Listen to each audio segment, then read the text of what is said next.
Hello, friends. Very good morning. This is my profile. Go through it if you want to know my background.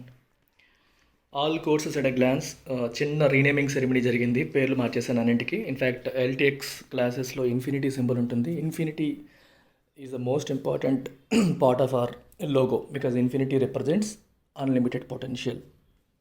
అంటే as an organisation, as a founder, I believe every student possesses unlimited potential. The only problem is తన పొటెన్షియల్ని తను realise చేయడంలో తను fail అవుతున్నాడు by following wrong processes and wrong guidance అని నాకు అనిపించింది. అందుకనే మా ఇన్స్టిట్యూట్ లోగో కూడా అలా పెట్టుకున్నాం, ఎల్టీఎక్స్ ఇన్ఫినిటీ అనేది. So every one should aspire to reach their inherent infinite potential. సో ఈ ఇన్ఫినిటీనే మా కోర్సెస్లో కూడా మేము ఎంబెడ్ చేసాం. ఇన్స్టిట్యూట్లో ఆఫర్ చేసిన కోర్స్ పేరు కూడా ఇన్ఫినిటీ. ఇన్ఫినిటీ అంటే దానికి టైం లిమిట్ లేదు, కోర్స్ లిమిట్ లేదు, క్లాసెస్ లిమిట్ లేదు, టెస్ట్కి లిమిట్ లేదు. Until you achieve your goal you can have everything. సిమిలర్గా ఇప్పుడు మన కోర్సెస్లో కూడా first thing economy unlimited infinity. So I replaced unlimited with infinity. So economy infinity అంటే ఈ కోర్స్లో జాయిన్ అయిన వాళ్ళకి లైఫ్ టైం వ్యాలిడిటీ ఉంటుంది. Till the time you achieve your goal of UPSC, group 1, RBI, grade B, what ever. అందులో ఉన్న ప్రతి ఒక్క డౌట్ నేను క్లారిఫై చేస్తాను. You will get complete guidance, right? So UPSC వాళ్ళు భయపడాల్సిన పనే లేదు. అబ్సల్యూట్గా యూపీఎస్సీ మెయిన్ స్టాండర్డ్కి ఏమాత్రం తగ్గకుండా క్లాసెస్ అనేవి జరుగుతాయి. హ్యావింగ్ సెడ్ దట్, బేసిక్స్ నుంచి సమస్య అంతా అక్కడే వస్తుంది.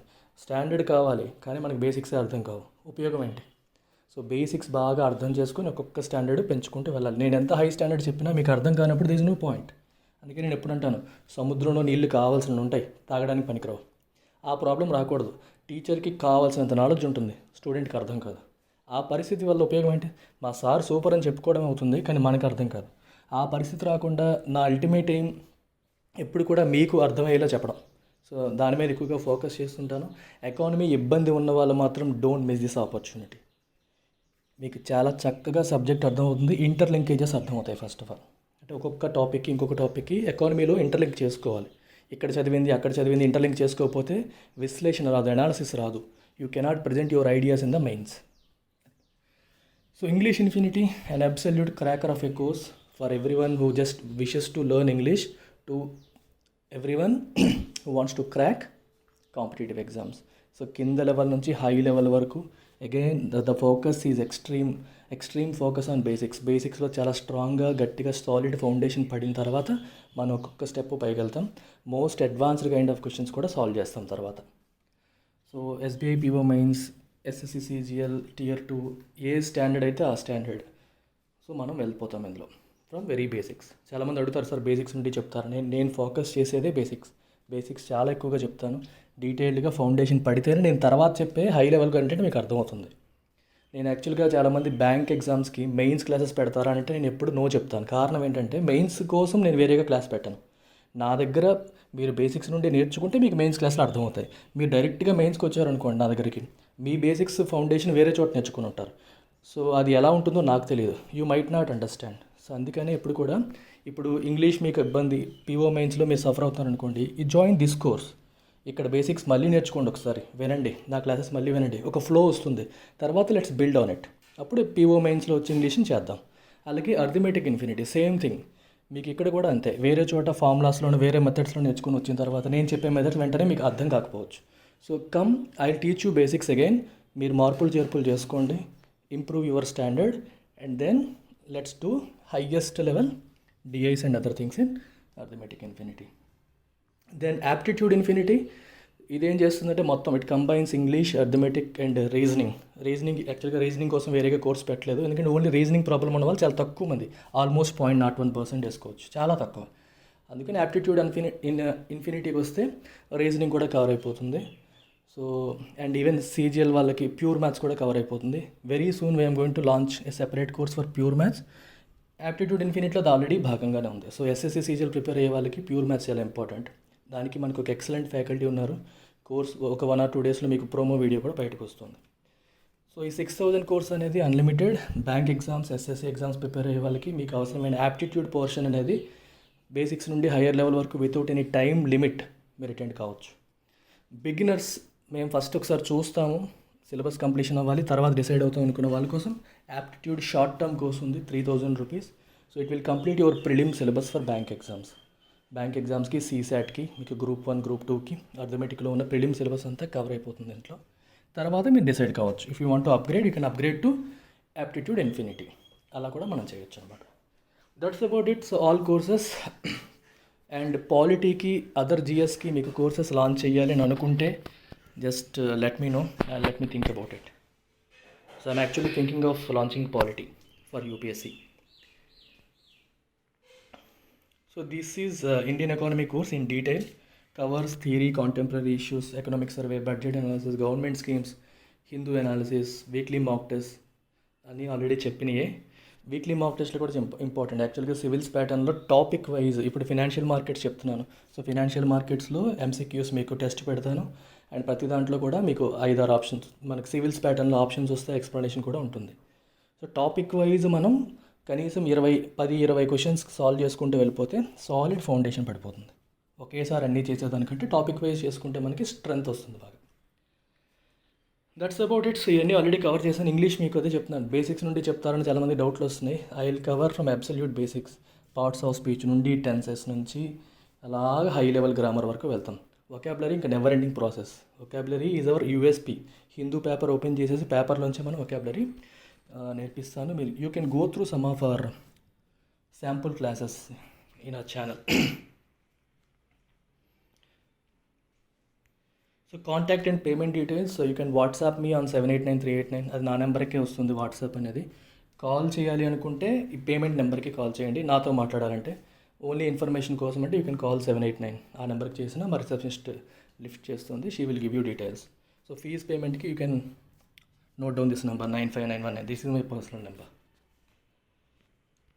Okay, so if you like my videos, please hit a like and share it if you think they are useful to your friends, and subscribe if you think you want to follow my videos daily. That's it. Thank you very much. Let's begin with our editorial. So ఈరోజు కూడా ఏం చేశారంటే, I have not taken one among the two. అంటే మనకి 2 ఉంటాయి చూడండి, ఆ రెండింటిలోంచి ఒకటి తీసుకోలేదు. ఆ రెండింటిలోంచి ఒకటి, ఎందుకంటే 2 కూడా కంటెంట్ ఎక్కువగా ఉన్న ఎడిటోరియల్స్ లాగా నాకు అనిపించలేదు. సో సెల్ఫ్ రిలయన్స్ అనేది ఇప్పుడు థీమ్ అయిపోయింది, ఎందుకంటే Modiji he's spoken about it. Vocal for local, self reliance, these are keywords. So upcoming ఎగ్జామ్స్లో 2020లో వచ్చే ప్రతి ఎగ్జామ్లోనూ ప్రతిదీ కూడా దీని చుట్టూ తిరుగుతుంటాయి. మెయిన్స్ క్వశ్చన్స్, ఎస్ఏ రేటింగ్ ఉంటే వీటి మీదే వస్తాయి క్వశ్చన్స్. ఈవెన్ ప్రిలిమ్స్లో ఎంసీక్యూస్ కూడా వీటి మీదే వస్తూ ఉంటాయి. So self Reliance, vocal for local ఇవన్నీ కూడా ఇంపార్టెంట్ అయిపోతాయి. సో వీటికి సంబంధించిన ప్రతి ఆర్టికల్ చదవడం ఇంపార్టెంట్ అనిపించింది. So there are many people who are preparing for civil services and they are many who are watching the editorials for improving English. ఇద్దరికి కూడా ఇది ఉపయోగపడుతుంది. It's a long article, might take an hour. So stay with me. Maximum hour పడుతుంది, అందుకంటే తక్కువలోనే అయిపోవచ్చు. How can India become self reliant? RELY, rely అంటే depend అని అర్థం. రిలయంట్ అంటే సెల్ఫ్ రిలయంట్ అంటే తన మీద తనే ఆధారపడేలాగా ఇండియా అలా మారుతుంది. There needs to be significant government reinvestment in public sector undertakings and R&D. PSUస్లోను మరియు రీసెర్చ్ అండ్ డెవలప్మెంట్లో ప్రభుత్వం చాలా ఎక్కువగా రీఇన్వెస్ట్మెంట్ చేయాలి. అంటే ప్రజెంట్ చేసింది సరిపోదు, they have to invest a lot more. అప్పుడే India can become self reliant. వేరే వాళ్ళ మీద ఆధారపడకుండా మన మీదే మనం ఆధారపడే పరిస్థితికి వస్తామని చెప్పి డి రఘునందన్ అని ఆయన రాసిన ఆర్టికల్ ఇది. సో ఆయన బ్యాక్గ్రౌండ్ మనకి చివరిలో వస్తుంది. ఆయన అంటున్నారు, addressing the nation on the COVID-19 pandemic, Prime Minister Modi emphasized the necessity of a self-reliant India. Addressing the nation on COVID-19 pandemic. COVID-19 pandemic గురించి నేషన్కి అడ్రస్ చేస్తూ, అంటే జాతిని ఉద్దేశించి, మన దేశాన్ని ఉద్దేశించి ప్రసంగిస్తూ. అడ్రస్ అంటే టు గివ్ ఏ స్పీచ్ ఇవ్వడం అని అర్థం, ఒకరిని ఉద్దేశించి. ప్రైమ్ మినిస్టర్ మోదీ ఎంఫసైజ్డ్ అంటే స్ట్రెస్డ్, నొక్కి చెప్పడం. ద నెసెసిటీ అంటే అవసరం, the need of a self reliant in India. Self reliant India యొక్క నీడ్ని, ఆత్మనిర్భర్ అన్నారు చూడండి, మనకంటే మన మీద మనమే ఆధారపడే ఇండియాని తయారు చేసుకోవాలి, అది చాలా ఇంపార్టెంట్ అని చెప్పి ఆయన నొక్కి చెప్పారు. He said the need was brought home by the absence of domestic production of personal protective equipment PPE when COVID-19 struck, but India initiated and quickly ramped up PPE production. మనకి PPEs అవసరమైనప్పుడు India దగ్గర లేకపోవడం అనేది అప్పుడు అర్థమైపోయింది ఆయనకి. So మనకి అవసరమైనప్పుడు మనం చేసుకోలేకపోయాం, ఆ నీడ్ ఉండింది, మన దగ్గర ఏమో డొమెస్టిక్ ప్రొడక్షన్ లేదు.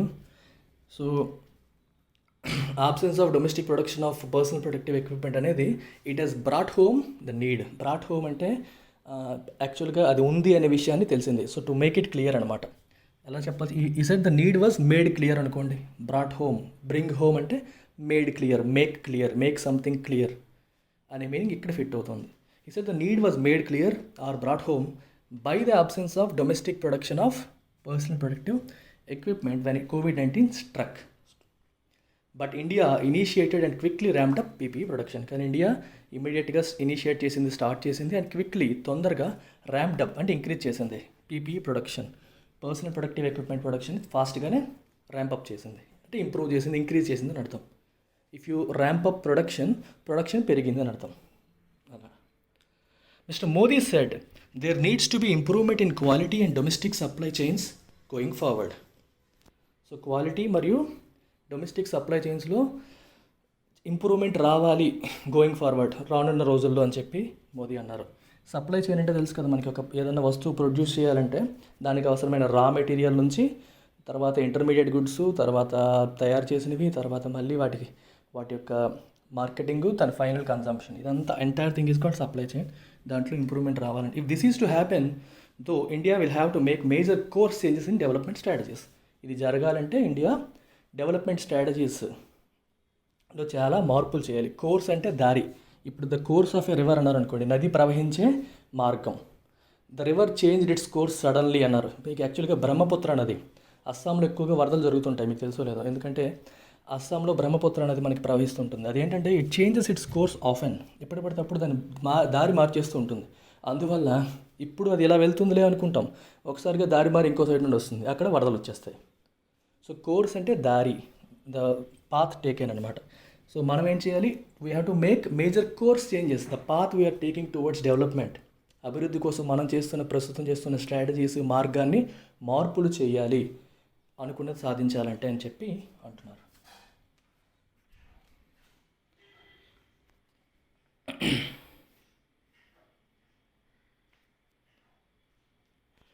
Much has changed since the self-reliance model of the Nehruvian era. So a perspective for Indian self-reliance in science and technology and industry in a globalized world is long overdue. See, Nehruvian ఎరా అంటే మీకు independence టైంలో నెహ్రూ ఏం భావించారంటే socialism, ఇండియాలో socialism ఉండాలి అన్నట్టుగా భావించారు అప్పట్లో. మీకు అందుకనే ఇండిపెండెన్స్ అవ్వగానే కూడా మనకి ప్లానింగ్ కమిషన్ వచ్చింది. తర్వాత 1950 నుంచి మనకి ఫస్ట్ ప్లాన్, సెకండ్ ప్లాన్ అలా వస్తూ వచ్చాయి. వాటిల్లో మొదటి ప్లాన్స్లోనే ఏంటంటే ఇండస్ట్రియలైజేషన్ మీద గట్టిగా ఫోకస్ చేశారు. సో ఎందుకు ఫోకస్ చేశారంటే సెల్ఫ్ రిలయన్స్. అప్పుడు అదే కోరుకున్నారు, ఆ టైంలో సెల్ఫ్ రిలయన్స్ మీద దృష్టి ఉంది. అందుకే మనం ఇప్పుడు గొప్పగా చెప్పుకుంటున్న పిఎస్యూస్ అన్నీ అప్పట్లోనే వచ్చాయి. బిహెచ్ఈఎల్, బిఈఎల్ అంటే హెవీ ఇండస్ట్రీస్లో మన గవర్నమెంట్ సిగ్నిఫికెంట్గా ఇన్వెస్ట్మెంట్ చేసింది. ఎందుకంటే అప్పట్లో ప్రైవేట్ సెక్టర్ అనేది గొప్పగా లేదు, ప్రభుత్వం కూడా ఎక్కువ ఇచ్చేది కాదు. ఎందుకంటే సోషలిజం అంటే అర్థం ఏంటి, ప్రభుత్వమే అన్నీ చేయాలి, ప్రజలకు అవసరమైన ప్రభుత్వమే చేయాలి. ప్రభుత్వం కంట్రోల్లో ఉంటేనే అది ప్రాఫిటబిలిటీ కాకుండా ప్రజలకు ఉపయోగపడేలా చేస్తారు. ప్రైవేట్ ఆర్గనైజేషన్స్ చేతిలోకి మొత్తం వెళ్ళిపోతే అదేంటంటే ప్రాఫిట్ ఓరియంటేషన్ అయిపోతుంది, ప్రజలకు నష్టం జరుగుతుందనే భావన అప్పట్లో ఉండేది. సో నెహ్రూ ఎక్కువగా ఆ భావాల నుంచి ఇన్స్పైర్ అయ్యి సో సోషలిజంని ఎక్కువగా ప్రోత్సహించారు. ఆ ప్రాసెస్లోనే మనకి ఎక్కువగా ఏం జరిగింది, so domestic industries especially public sector undertakings యొక్క అంకురార్పణ జరిగింది, వాటిని ఎక్కువగా ప్రోత్సహించారు. సో అందుకని చాలా extremely good public sector enterprises మనకి ఇండియాకి వచ్చాయి. సో ఇండియా ఇండస్ట్రియల్గా కూడా బాగానే డెవలప్ అయ్యింది ఆ టైంలో. సో అప్పటి నుంచి much has change since the self Reliance model of Nehruvian. ఆ టైంలో ఉన్న సెల్ఫ్ రిలయన్స్ మోడల్ నుంచి చాలా మారిపోయింది, much has changed. So A perspective for Indian self Reliance in science and technology and industry in a globalised world is long over due. ఇప్పటికి రోజులు మారిపోయాయి. So Nehru గారు సెల్ఫ్ రిలయన్స్ మోడల్ తెచ్చినప్పటికున్న పరిస్థితులు వేరు, ఇప్పటికున్న పరిస్థితులు వేరు. సో కాబట్టి ఒక new perspective, new way of thinking, perspective అంటే ఒక వే ఆఫ్ థింకింగ్ అని, ఒక యాటిట్యూడ్ అని, ఒక వే ఆఫ్ థింకింగ్ అని, అది for Indian self Reliance in science and technology and industry విషయంలో, సైన్స్ అండ్ టెక్నాలజీ విషయంలో ఒక new perspective is long over due, pending అనమాట. మీకు చూడండి, your bill payment is over due అంటారు. అంటే అర్థం ఏంటి, మీ బిల్ పేమెంట్ పెండింగ్ ఉంది, ఇంకా మీరు పే చేయలేదు, కట్టాలి అని అర్థం. అలా అనమాట. సో అలాగే ఈ న్యూ పర్స్పెక్టివ్ అనేది తీసుకురావాల్సిన టైం వచ్చేసింది, ఇంకా లేట్ అయిపోయాము, పరిస్థితులు మారిపోయాయి, మారిన పరిస్థితులు తగ్గట్టుగా మనం కొత్త ఆలోచన విధానం చేయాల్సిన టైం వచ్చేసింది అని చెప్పి చెప్తున్నారు. So not globally competitive. Okay, Self-reliance in state-run heavy industries and strategic sectors in the decades following the independence had placed India ahead of most developing countries. స్టార్టింగ్లో ఇండియా పిఎస్యూస్ మీద బాగా ఇన్వెస్ట్ చేసినప్పుడు so India యాక్చువల్గా most developing countries కంటే ముందే ఉండేది. So వాటి మీద ఎక్కువగా ఫోకస్ చేశారు, సెల్ఫ్ రిలయన్స్ ఉండింది. In the 1970s and 80s, however, India did not modernise these industries to climb hire of the technological ladder. జరిగిన తప్పేంటి, 70s 80sలో అంటే 60sలో ఇవన్నీ జరిగాయి. చాలా వరకు ఇండస్ట్రీస్ని స్థాపించారు. అప్పట్లో మనం బాగానే ఉన్నాం. కానీ తర్వాత 70s 80sకి వచ్చేసరికి నెహ్రూ టైం అయిపోయిన తర్వాత కొత్త వాళ్ళు వచ్చిన తర్వాత ప్రాబబ్లీ వాటిని మోడర్నైజ్ చేయలేదు. అంటే అప్పటి తరానికి తగ్గట్టుగా మోడర్నైజ్ చేయకుండా ఇండస్ట్రీస్ని అలాగే వదిలేశారు. వాటిపైన ఎక్కువగా ఇన్వెస్ట్ చేయలేదు, మోడర్నైజ్ చేయలేదు. సో సిగ్నిఫికెంట్ R&D అంటే రీసెర్చ్ అండ్ డెవలప్మెంట్ ఇన్వెస్ట్మెంట్ చేస్తుంటేనే కదా ఆ ఆర్గనైజేషన్స్ కూడా గ్రో అవుతాయి. వాటికి ఫండింగ్ లేకపోతే వాళ్ళు ఏం చేస్తారు, ఎప్పట్లాగే ఉండిపోతారు. అది పెద్ద ప్రాబ్లం అయింది. So to climb up the technological ladder, ladder అంటే నిచ్చెన, టెక్నాలజికల్ ల్యాడర్ అంటే కొన్ని కంట్రీస్ ఆల్రెడీ పైకి ఎక్కిపోయాయి, అంటే టెక్నాలజీలో ముందుకు వెళ్ళిపోయాయి, ఇండియా కింద ఉండిపోయింది. So climb up the technological ladder అంటే వాళ్ళని రీచ్ అయ్యేలాగా అవ్వాలంటే మోడర్నైజ్ చేయాలి. But unfortunately India did not do it. The private sector which had backed the state-run core sector approach in its Bombay plan stayed content with near monopoly conditions in the non-core sectors in a protected market. Private sector అంటే మనకి private organisations అంటే అప్పట్లో ఎవరు ఉండేవారు ఎక్కువగా, టాటా, బిర్లా, ఈ రెండు plus ఇంకొంతమంది ఇండస్ట్రియలిస్టులు అనమాట. బాంబే ప్లాన్ అనేది 1944-45 టైంలో, అంటే ఇండిపెండెన్స్ కంటే జస్ట్ ముందు అనుకుంటాను ఆ టైంలో వచ్చింది. సో అంటే ఎకనామిక్ ప్లానింగ్ ఎలా జరగాలి అంటే 44-45 టైంకి మనకి ఐడియా వచ్చేస్తుంది ఇండియాకి ఇంక ఇండిపెండెన్స్ రాబోతోంది. ఎందుకంటే వరల్డ్ వార్ అయిపోతున్న టైం, వరల్డ్ వార్ అయ్యాక ఇస్తామని వాళ్ళు మాట ఇచ్చారు. ఇవన్నీ ఉన్నాయి కాబట్టి అప్పటికే కొంచెం ప్లానింగ్ చేయడం, ఇండియాలో ఉన్న ఇండస్ట్రియలిస్టులు అందరూ కొత్త కొత్త ప్లాన్స్ చేయడం, ఒకవేళ ఇండిపెండెన్స్ వస్తే తర్వాత మనం ఏం చేయాలి అని రకరకాల వ్యక్తులు రకరకాల ప్లాన్స్ తీసుకొచ్చారు. అందులో గాంధీయన్ ప్లాన్ ఒకటి, మనకి ఎంఎన్ రాయ్ పీపుల్స్ ప్లాన్ అంటారు, ఆయన ఇచ్చిన ప్లాన్ ఒకటి. మీకు ఎకనామిక్ ప్లానింగ్ చాప్టర్లో డీటెయిల్గా చెప్తాను ఇవన్నీ. అలాగే బాంబే ప్లాన్ అనేది బాంబేకి సంబంధించిన 8 ఇండస్ట్రియలిస్టులు కలిపి ఒక ప్లాన్ ఇచ్చారు, అంటే ఎకనామిక్ డెవలప్మెంట్ ఎలా ఉండాలి అని చెప్పి. అందులో వాళ్ళు ఏం చేశారంటే గవర్నమెంట్ ఇన్వాల్వ్ అవ్వాలి, గవర్నమెంట్ ఇంటర్వెన్షన్ ఉండాలి, గవర్నమెంటే మేజర్ రోల్ తీసుకోవాలి అన్నట్టుగా వాళ్ళు స్టార్టింగ్లో చెప్పారు. స్టేట్ రన్ అంటే అర్థం ఏంటి, స్టేట్ అంటే అర్థం గవర్నమెంట్ అని, సెంట్రల్ గవర్నమెంట్ అని. గవర్నమెంట్ రన్ చేస్తున్న కోర్ సెక్టర్ అంటే ఇంపార్టెంట్ సెక్టర్స్, మనకి ఇండస్ట్రీలకి హెవీ ఇండస్ట్రీస్ ఇవన్నీ అనమాట. అప్రోచ్ని వాళ్ళు సపోర్ట్ చేశారు. బ్యాక్ అంటే support. Okay, if you back someone that means you support them. For example, if I back Narendra Modi that means I support Narendra Modi. State content అంటే happy. I'm content with myself, నాకు ఉన్నదాంతో నేను హ్యాపీగా ఉన్నాను. అర్థమవుతుందా? కంటెంట్ అంటే మీకు కంటెంట్ నౌన్గా తీసుకుంటే ఏంటి, ఇందులో కంటెంట్ ఎక్కువగా లేదు. ఇందాక మీకు చెప్పాను ఆ ఎడిటోరియల్ ఎక్కువ కంటెంట్ లేదు, దీంట్లో ఎక్కువ కంటెంట్ ఉంది. అక్కడ కంటెంట్ అనేది నౌన్, బట్ ఇక్కడ కంటెంట్ అనేది చెప్పండి. I'm content with my self చెప్పాలి మీరే. Which part of speech guest చేసి నాకు కామెంట్స్లో రాయండి. I'm content with my self అన్నాను, అందులో కంటెంట్ అనేది which part of speech, you have to tell me. ఇక్కడ స్టేడ్ కంటెంట్ అంటే విచ్ పార్ట్ ఆఫ్ స్పీచ్ చెప్పాలి. With near monopoly conditions. Monopoly అంటే అర్థం ఏంటి, నిన్న కూడా మాట్లాడాం. Monopoly, జియోపోలీ, oligopoly.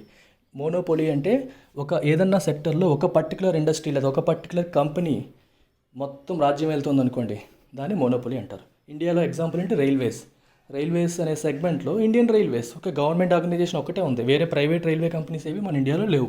So it's a clear monopoly అనమాట. So with near monopoly conditions in non core sectors in a protected market. Protected market అని ఎందుకన్నారు, ఫారిన్ కంపెనీస్ రాకూడదు. బాంబే ప్లాన్లో అదే చెప్పారు యాక్చువల్గా. గవర్నమెంట్ ఇంటర్వ్యూన్ అవ్వాలి, గవర్నమెంట్ ప్రొటెక్ట్ చేయాలి. ఈవెన్ ప్రైవేట్ కంపెనీస్ ఏమైనా చేసుకున్నా ఫారిన్ కంపెనీస్ వచ్చేయకూడదు, కాంపిటీషన్ రాకూడదు. అప్పట్లో అలా కోరుకునేవారు ఇండస్ట్రియలిస్టులు. ఇప్పుడు తర్వాత తరంలో ఏమైంది, గ్లోబలైజేషన్ ఉండాలి, మొత్తం మార్కెట్స్ ఓపెన్ అయిపోవాలి. ఈ 1944-45 టైంలో మనకి వరల్డ్ బ్యాంకు, IMF ఇవన్నీ వచ్చిన తర్వాత, వరల్డ్ ట్రేడ్ ఆర్గనైజేషన్ వచ్చిన తర్వాత మొత్తం పరిస్థితులు మారుతూ వచ్చాయి.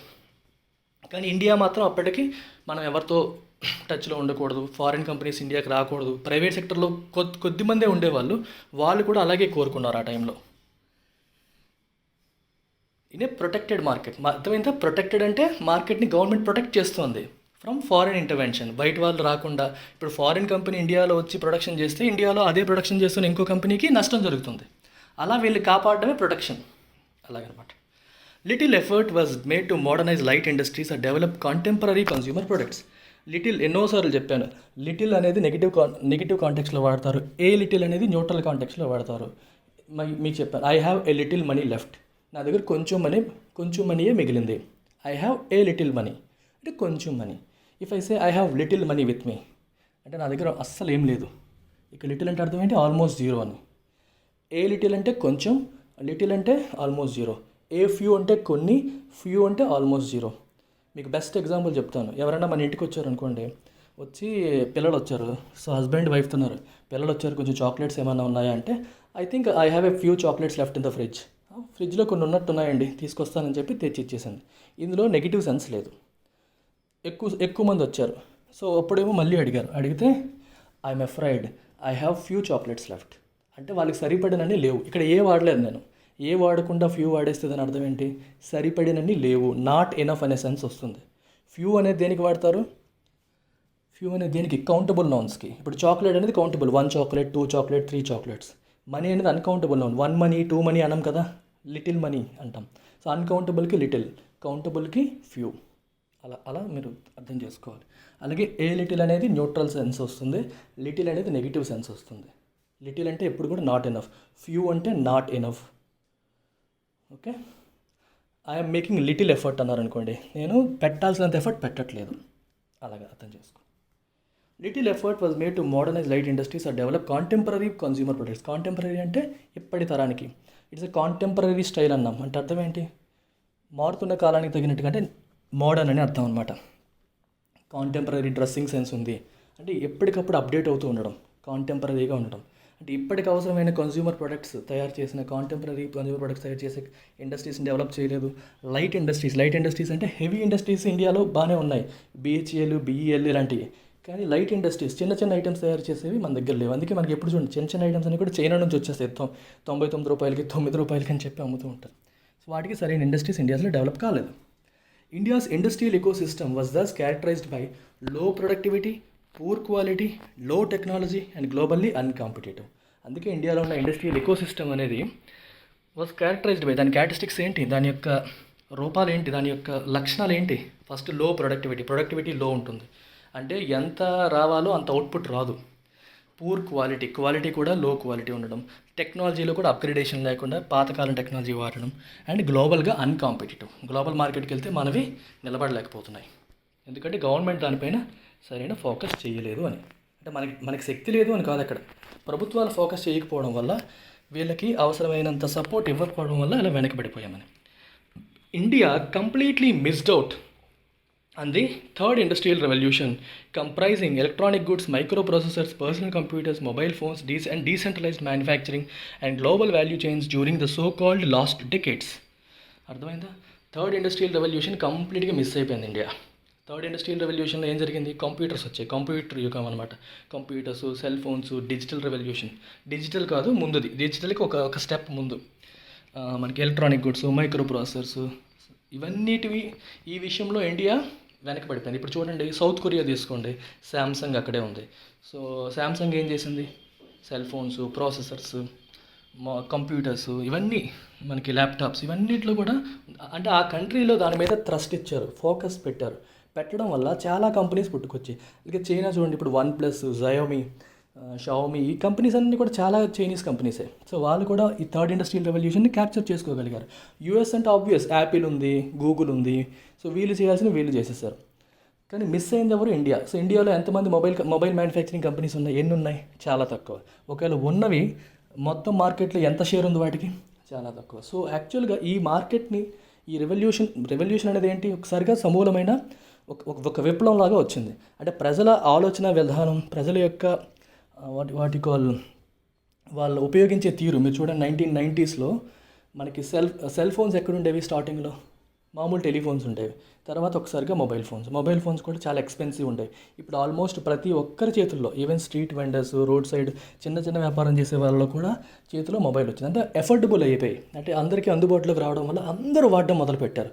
అంటే అది ఎంత మార్కెట్ ఆపర్చునిటీ క్రియేట్ చేసింది, ఎన్ని సెల్ ఫోన్స్ మనం తయారు చేయొచ్చు. So huge industrial opportunity India miss అయిపోయింది. ఎందుకంటే ఇండియా టెక్నాలజికల్ అప్గ్రేడ్ అవ్వలేదు, దానికి తగ్గట్టుగా రెడీగా లేక, గవర్నమెంట్ నుంచి ప్రోత్సాహకాలు లేక మిస్ అయిపోయింది. సో దానికే మిస్డ్ అవుట్ అన్నారు చూడండి, దానికే మిస్సింగ్ ద బస్ అని కూడా అనొచ్చు. అంటే if you lose an opportunity because you are too slow to react. నీకు ఆపర్చునిటీ వచ్చింది బట్ యు ఆర్ స్లో. చాలామంది అదే అనమాట, you will miss the bus అంటారు. లేట్ అయ్యావా మిస్ అయిపోతావు. అంటే కొన్నిసార్లు when the opportunity knocks your door, you must respond immediately. మనం ఏం చేస్తాం, స్లో అయిపోతాం, ఆలోచిస్తూ కూర్చుంటాం, ఈలోపు టైం అయిపోతుంది, ఈలోపు వేరే వాళ్ళని క్యాప్చర్ చేస్తుంటారు అన్నమాట. దాన్ని మనం missing the best, miss out the opportunity అని కూడా అనొచ్చు. Today India is the world second largest smart phone market చూడండి, ఇక్కడ నేను పాజిటివ్గా తీసుకోకండి దాన్ని. మార్కెట్ అంటే అంత వ్యాపారం ఇక్కడ జరుగుతుందని. World second largest smart phone market, అంతేగాని స్మార్ట్ ఫోన్ మ్యానుఫ్యాక్చరింగ్ కాదు. అంటే ఫారిన్ కంపెనీస్ అన్నీ చక్కగా ఇండియా వచ్చి ఇండియన్ కన్జ్యూమర్స్కి అమ్మేసి హాయిగా కోట్లు సంపాదన తెచ్చుకొని వాళ్ళ కంట్రీస్ తీసుకెళ్ళిపోతున్నాయి.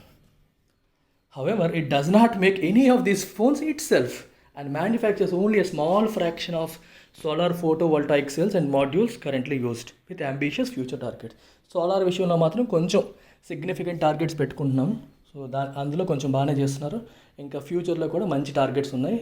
దాంట్లో గ్లోబల్ లీడర్ అయ్యే అవకాశాలు మనకు ఉన్నాయి. కానీ ప్రస్తుతానికి ఈ థర్డ్ ఇండస్ట్రియల్ రెవల్యూషన్ అస్సలు వాడుకోలేకపోయాం. At the turn of the millennium, అంటే కొత్త మిలీనియం వచ్చే టైంలో, అంటే మనకి 2001 ఆ టైం అన్నమాట, మార్పు చెందే టైం, 1990s లాస్ట్ డెకేడ్ నుంచి మరి 2000 నుంచి ఆ టైంలో వెన్ ఇండియా ఎంబార్క్డ్ అంటే బిగాన్, ఎంబార్క్ అంటే అర్థం ఏంటి, to begin a journey. Ship మీద వెళ్ళేటప్పుడు వాడతారు ఎంబార్క్, కానీ దేనికైనా వాడచ్చు. ఒక new journey, new way of thinking, new style of life. India embarked on liberalisation, privatisation and globalisation. Liberalisation అంటే అర్థం ఏంటి, లిబరలైజేషన్ ఎల్పిజి రిఫార్మ్స్ అంటారు. లిబరలైజేషన్ అంటే ఏదన్నా ఇప్పుడు ఇంతకుముందు ఇండస్ట్రీ పెట్టాలి అనుకున్న, లైసెన్స్ రావాలనుకున్న రూల్స్ అనేవి చాలా స్ట్రిక్ట్గా ఉండేవి. సో వాటిని సరళీకృతం చేశారు, లిబరలైజ్ చేశారు. ఫస్ట్ రిఫార్మ్ అది. 1990s వరకు చాలా తక్కువ ప్రైవేట్ సెక్టర్ ఇండస్ట్రీస్ ఉండేవి. ఎప్పుడు ఏది కొత్త పెట్టాలన్నా పాత వాళ్ళకే మళ్ళీ ఇచ్చేవారు, కొత్త వాళ్ళకి వచ్చేయడానికి అవకాశం ఉండేది కాదు. రూల్స్ అనేవి చాలా స్ట్రిక్ట్గా ఉండేవి. ఆ రూల్స్ని లిబరలైజ్ చేశారు. ప్రైవేటైజేషన్, చాలా గవర్నమెంట్ ఆర్గనైజేషన్స్ మెల్లమెల్లగా గవర్నమెంట్ తన స్టేక్ తగ్గించుకుంటూ ప్రైవేట్ పార్టిసిపేషన్ని పెంచింది. ఇప్పటికి కూడా డిజిన్వెస్ట్మెంట్ అనేది జరుగుతూనే ఉంది. డిజిన్వెస్ట్మెంట్ అంటే అర్థం ఏంటి, ప్రభుత్వం వాటాని తగ్గించుకుంటూ వెళ్ళడం, తన వాటాని అమ్మేసుకుంటూ వెళ్ళడం. ప్రతి సంవత్సరం కూడా బడ్జెట్లో ఆ సంవత్సరానికి డిజిన్వెస్ట్మెంట్ టార్గెట్ పెట్టుకుంటారు, 1,00,000 కోట్లు, 70,000 కోట్లు అని. అంటే ప్రభుత్వం తన వాటాను తగ్గించుకుంటూ ప్రైవేట్ సెక్టర్కి ఎక్కువ అవకాశాన్ని ఇస్తుంది. సో దీని గురించి చాలామంది కాంపిటేటివ్ ఎగ్జామ్ ప్రిపేర్ అయ్యే గవర్నమెంట్ ఎగ్జామ్స్ ప్రిపేర్ అయ్యే వాళ్ళు వ్యతిరేకిస్తూ ఉంటారు. ప్లస్ ఆ ఇండస్ట్రీస్లో పనిచేసే వాళ్ళు కూడా వ్యతిరేకిస్తూ ఉంటారు. ఎందుకంటే ప్రైవేట్ పార్టిసిపేషన్ పెరిగితే వాళ్ళకి జాబ్ సెక్యూరిటీ తగ్గిపోతుందని, ఇలాంటి ప్రాబ్లమ్స్ వల్ల. And globalisation, and market was open to the global markets. అంతవరకు ఇండియాలో ఫారిన్ కంపెనీస్ రావడానికి అవకాశం ఉండేది కాదు. తర్వాత గ్లోబల్ మార్కెట్స్కి అవకాశం ఇచ్చారు, ఫారిన్ డైరెక్ట్ ఇన్వెస్ట్మెంట్కి అవకాశం ఇచ్చారు. So foreign companies can come to India and invest here. They can form a joint venture with any of the Indian companies and then invest here. అలాంటి మార్గాన్ని కూడా ఓపెన్ చేశారన్నమాట globalisation. The very concept of self reliance was rubbished. అర్థమవుతుందా? Self Reliance అంటే అర్థం ఏంటి, వేరే వాళ్ళు రాకూడదు, మన మీద మనమే చేసుకోవాలి. కానీ గ్లోబలైజేషన్ వచ్చిన తర్వాత అన్ని కంపెనీస్ ఇండియాలో వచ్చేయచ్చు, ఇండియన్ కంపెనీస్ బయటకు వెళ్ళిపోవచ్చు, మొత్తం దారులన్నీ ఓపెన్ చేసేస్తే సెల్ఫ్ రిలయన్స్ అనే కాన్సెప్టే రబ్బిష్ అయిపోయింది. అటు తీసి చెత్తపొట్లో పడేసినట్టు అయిపోయింది అనమాట. రబ్బిష్ అంటాం చూడండి, they have rubbish the claims, అంటే అది వేస్ట్, అది లేదు అంటే అది నథింగ్ అన్నట్టుగా చెప్పడం అనమాట. ఆ కాన్సెప్టే పోయింది. In the believe that it was tantamount to reinventing the wheel when advanced technologies could simply be bought from anywhere at lower cost. దీన్ని అర్థం చేసుకోండి సింపుల్గా. tantamount టు అంటే equivalent to, okay, it was equivalent to reinventing the wheel అంటే అర్థం ఏంటి, ఇప్పుడు మనం మళ్ళీ కూర్చొని కష్టపడి ఈ టెక్నాలజీ అంతా ఎలా చేయాలో నేర్చుకొని రీసెర్చ్ చేసి కనిపెట్టడం అవసరమా? ఆల్రెడీ జపానోడు కనిపెట్టేశాడు, అది వాడుకుంటే సరిపోతుంది కదా. మీకు best example Suzuki. Maruti Udyog limited is an Indian company, Suzuki is a Japanese company. ఇప్పుడు మారుతి కూర్చొని కార్ ఇంజిన్స్ ఎలా తయారు చేయాలి, ఏం చేయాలి అని రీసెర్చ్ చేసిందా? చేయలేదు. ఇట్ సింప్లీ గాట్ ఇంట్ ఏ జాయింట్ వెంచర్ విత్ సుజుకి ఎక్కడది? జాపనీస్ కంపెనీ వాడు రీసెర్చ్ చేశాడు, కనిపెట్టాడు, అన్నీ చేశాడు. సో మనవాడు మళ్ళీ మనం చేసుకోవడం, R&D ఎందుకు? డైరెక్ట్గా వాళ్ళు చేశారు.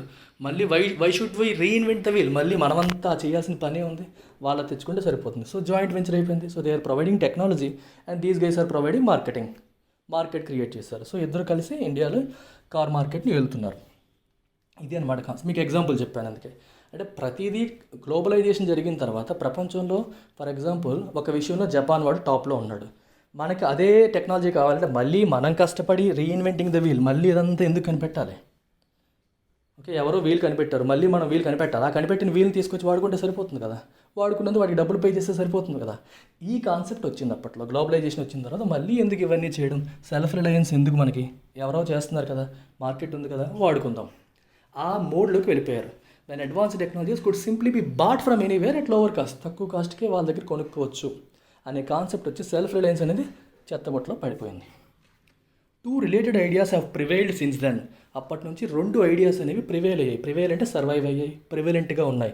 దే ఆర్ వైడ్ స్ప్రెడ్ అనమాట. So 2 ideas widely spread in India and neither delivered the desired results. 2 కూడా సరైన, డిజైర్డ్ అంటే కోరుకున్న, రిజల్ట్స్ అంటే మనకి అనుకున్నది రాలేదు అని అర్థం. ఏంటి ఐడియాస్ చూడండి. The first was that the public sector undertakings are by definition inefficient and sluggish for the competitive global scenario. First idea ఏంటి, ఫస్ట్ నోషన్ ఏంటి, మనకి ఇప్పటికీ ఉంటుంది. పబ్లిక్ సెక్టర్ అండర్టేకింగ్స్ గవర్నమెంట్ కదా, అవి ఇన్ఎఫిషియంట్. ప్రైవేట్ అయితేనే ఎఫిషియెంట్గా ఉంటాయి, గవర్నమెంట్ ఇన్ఎఫిషియెంట్గానే ఉంటాయి, అవి సరిగ్గా ఉండవు.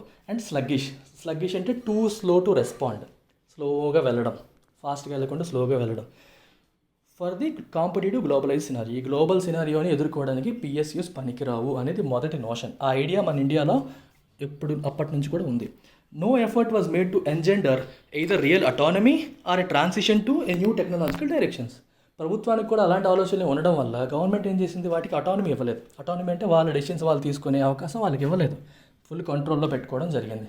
రెండవది transition to new technological directions. ఇంకా ఎన్నాళ్ళు పాతవే చేస్తారు, కొత్తవి చేసే అవకాశాన్ని, కొత్తగా వాళ్ళంతా వాళ్ళు ఆలోచించుకునే అవకాశాన్ని ప్రభుత్వం కల్పించలేదు. ఎందుకు, పిఎస్యూస్ అన్నీ ఇన్ఎఫిషియంట్, వాటి వల్ల పెద్ద అంటే ఇన్ ద సెన్స్ అవి స్లగ్గిష్, స్లోగా ఉంటాయి, గ్లోబల్ మార్కెట్స్ని ఎదుర్కొనేంత శక్తి వీళ్ళకి లేదు అని ప్రభుత్వమే భావించింది.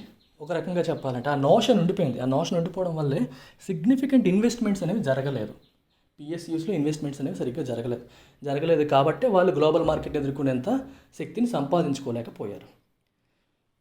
Instead, PSUs with capability and scale for the task were undermined and abandoned, along with many nascent research and development efforts, for instance, in photovoltaics, semiconductors and advanced materials.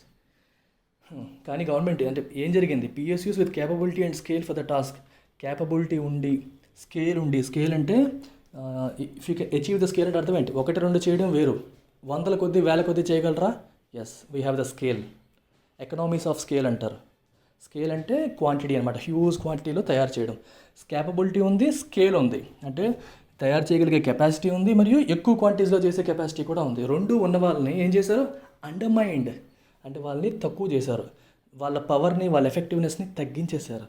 And then abandon అంటే అర్థం ఏంటి, leave అనమాట. అవసరం ఉన్నప్పుడు వదిలేస్తే దాన్ని leave అంటాం. Desert, DESERT, to leave someone when in difficult సిచ్యువేషన్ని ఏమంటాం, డిజర్ట్. ఫర్ ఎగ్జాంపుల్, నీకు ఫ్రెండ్ ఉన్నాడు, వాడికి నువ్వు అవసరమైనప్పుడు సాయం చేసావు, నీకు అవసరమైంది, వాడికి కాల్ చేసావు, వాడేం పట్టించుకోలేదు, ఇప్పుడు ఏమంటావు, my friend has deserted me, DESERTED. అక్కడ ఇంకో పదం ఏం వాడచ్చు, అబాండన్డ్ మీ, ABANDONED. మనకి చాలామంది రోడ్ల మీద న్యూస్ పేపర్లో చూస్తుంటాం కదా, చిన్న పిల్లలు చెత్తకుండీలో దొరుకుతారు, వాళ్ళు ఏమంటాం, అబాండన్డ్ చైల్డ్ అంటే వదిలివేయబడ్డ బిడ్డ. తల్లిదండ్రులు కనేసి వదిలేశారు, విసిరేశారు. అబాండన్ అంటే విడిచిపెట్టబడ్డ, వదిలివేయబడ్డ, కష్టంలో వదిలేస్తే దాన్ని అబాండన్ అంటాం. డిజర్ట్ అంటాం. డిజర్ట్ అనే పదం వచ్చింది కాబట్టి మీకు 3 పదాలు చెప్తాను. DESERT, desert as a verb means to leave in difficulty. DESERT, desert as a noun means ఎడారి, మీకు తెలుసు డిజర్ట్ అంటే ఎడారి. అలాగే ఇంకోటి ఉంది, DESSERT, dessert as a noun means ఏంటి, మీకు తెలుసు ఇదంతా. ఏదైనా బుఫేకి వెళ్ళామనుకోండి, లంచ్కి వెళ్ళామనుకోండి, మొత్తం తిన్నాక ఏంటి లాస్ట్లో డిజర్ట్ ఇస్తారు. ఏంటది, a sweet or delicacy given at the end of a meal is called dessert. ఆ డిజర్ట్ మీనింగ్ ఏంటి, అది నౌన్, అదొక స్వీట్ అనమాట. అంటే పాయసం కానీ, ఐస్ క్రీమ్ కానీ, గులాబ్ జామున్ కానీ ఇట్లాంటివి. సో డిజర్ట్కి 3 రకాలు ఉంటాయి. ఒక ఎస్ పెడితే డెజర్ట్ అవుతుంది. DESERTలోనే ఒకటి నౌన్ గాను, ఇంకోటి వర్బ్ కానీ వాడతారు. నౌన్గా వాడేది మీకు తెలుసు, వర్బ్గా వాడేదాని మీనింగ్ అబాండన్ మీనింగ్ ఒకటే, అంటే to leave someone in difficult situation అని అర్థం. అలాంగ్ విత్ మెనీ నేసెంట్ అంటే ఎర్లీ పార్ట్.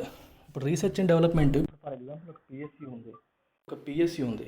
పిఎస్యూ ఏమో అప్పుడే కొత్తగా ఒక రీసెర్చ్ అండ్ డెవలప్మెంట్ స్టార్ట్ చేసింది, ఒక మంచి ఐడియాతో వచ్చింది. It is in nascent stage. Nascent అంటే ఎర్లీ స్టేజ్ అనమాట, ఇంకా పూర్తిగా మెచ్యూర్ స్టేజ్లోకి వెళ్ళలేదు, ఎర్లీ స్టేజ్లో ఉంది.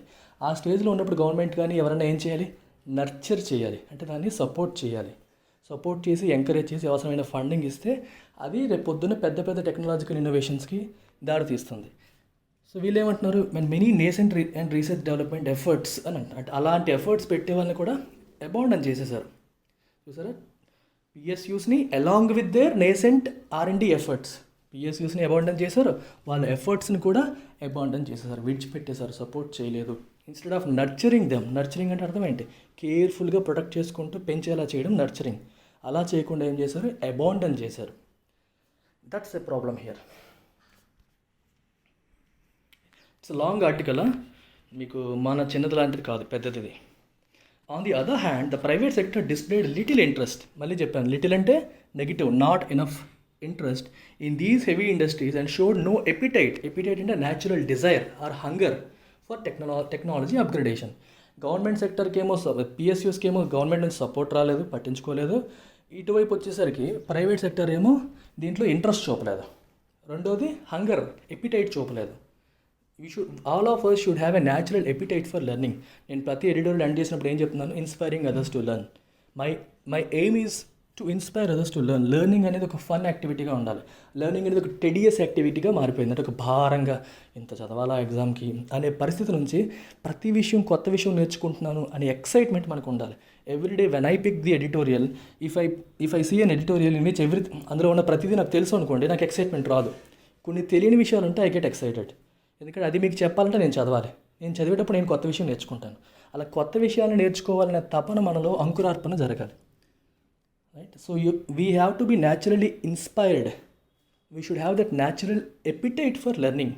ఎపిటైట్ అంటే న్యాచురల్ డిజైర్, కోరిక, హంగర్, ఆ తపన ఉండాలన్నమాట. అలాగే they have showed no appetite for technology upgradation. Technology upgrade చేయడానికి ఎపిటైట్ చూపలేదు, కోరిక చూపలేదు, హంగర్ చూపలేదు. With entry of foreign corporations, most Indian private companies retreated అంటే వెనక్కి వెళ్ళిపోవడం, into technology imports or collaborations. So ఇప్పుడు ఇంకేమైంది, ఫారిన్ కంపెనీస్ అన్నీ వచ్చాయి. సరే, మనం ఎందుకు టెక్నాలజీ అప్గ్రేడ్ చేయడం, వాళ్ళతో కొలాబరేట్ అయిపోదాం. కొలాబరేట్ అంటే ఏంటి అర్థం, టు వర్క్ టుగెదర్, వాళ్ళతో కలిసి పని చేసుకుందాం. లేదంటే ఇంపోర్ట్స్, మనకు అవసరమైన టెక్నాలజీని ఇంపోర్ట్ చేసుకుందాం. ఈ డెవలప్ చేసుకోవడం, ఈ తలనొప్పి అంతా మనకెందుకు, దానికి ఎంతో సిగ్నిఫికెంట్గా ఇన్వెస్ట్మెంట్ చేయాలి అని ప్రైవేట్ కంపెనీస్ కూడా ఎవ్వరు కూడా ఇన్వెస్ట్మెంట్స్ చేయలేదు. Even today most R&D in India is conducted by PSUs. ఇప్పటికీ కూడా ఇండియాలో జరిగే రీసెర్చ్ అండ్ డెవలప్మెంట్ అంతా కూడా పిఎస్యూసే చేస్తున్నాయి. మనం తక్కువగా ఇన్ఎఫిషియెంట్ స్లగ్గిష్ అనుకునే పిఎస్యూసే R&D చేస్తున్నాయి. మనం ఎఫిషియెంట్ అనుకునే కార్పొరేట్స్ చేయట్లేదు. And much of the smaller but rising proportion of private sector R&D is by foreign corporations in information technology and biotechnology or pharma. కొద్ది గొప్ప ప్రైవేట్ సెక్టర్లో వస్తున్న R&D అంతా కూడా foreign corporations in IT sector మరియు biotechnology and pharma సెక్టర్లో జరుగుతుంది. Given the disinclination of most, disinclination అంటే ఇంక్లినేషన్ అంటే showing interest. I'm inclined to economy, I'm inclined to teaching economy. నాకు ఎకానమీ టీచ్ చేయడానికి నేను ఇంక్లైన్ అయ్యాను, ఇష్టపడుతున్నాను. డిసిన్క్లైన్డ్, ఇష్టం లేకపోవడం, ఇంట్రెస్ట్ లేకపోవడం. Disinclination of most private sector towards R&D and high-tech manufacturing. Significant government reinvestments in PSUs and R&D is essential for self-reliance. అర్థమైందా, private sector వాళ్ళు R&D విషయంలో, హైటెక్ మ్యానుఫ్యాక్చరింగ్లో ఇంట్రెస్ట్ చూపట్లేదు కాబట్టే సిగ్నిఫికెంట్ గవర్నమెంట్ రీఇన్వెస్ట్మెంట్, గవర్నమెంటే సిగ్నిఫికెంట్గా చాలా పెద్ద మొత్తంలో రీఇన్వెస్ట్మెంట్ చేయాలి దేంట్లో, పిఎస్యూస్లో మరియు రీసెర్చ్ అండ్ డెవలప్మెంట్లో. అలా చేస్తేనే that is essential for self Reliance. తన మీద తను ఇండియా ఆధారపడాలి అంటే పిఎస్యూస్ మీద మళ్ళీ దృష్టి పెట్టాలి. గవర్నమెంట్ సిగ్నిఫికెంట్ ఇన్వెస్ట్మెంట్స్ చేయాలి. ప్రైవేటైజ్ చేసేస్తే ప్రాబ్లమ్ సాల్వ్ అయిపోతుంది అనుకోవడం తప్పు అనే సెన్స్ కూడా ఇక్కడ ఇండైరెక్ట్గా వస్తుంది.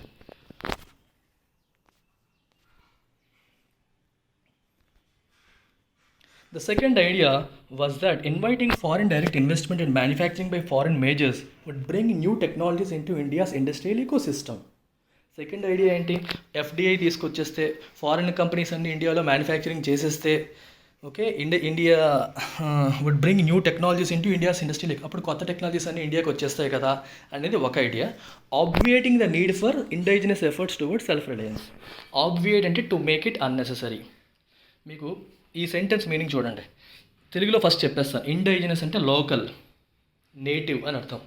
అంటే ఇప్పుడు సెల్ఫ్ రిలయన్స్ కావాలంటే మనమే ఎఫర్ట్ పెట్టి ఇండియాలోనే టెక్నాలజీని అప్గ్రేడ్ చేసి, మనమే తయారు చేసి, మనమే కష్టపడి ఇవన్నీ చేయాల్సిన అవసరం మరి ఉండదు. ఆబ్వియేట్ అంటే ఏంటి, టు మేక్ ఇట్ అన్నెసెసరీ. ఏది అన్నెసరీ అవ్వడం, మనమే కష్టపడి, మనమే ఎఫర్ట్ పెట్టి సెల్ఫ్ రిలయన్స్ కోసం ప్రయత్నం చేయడం.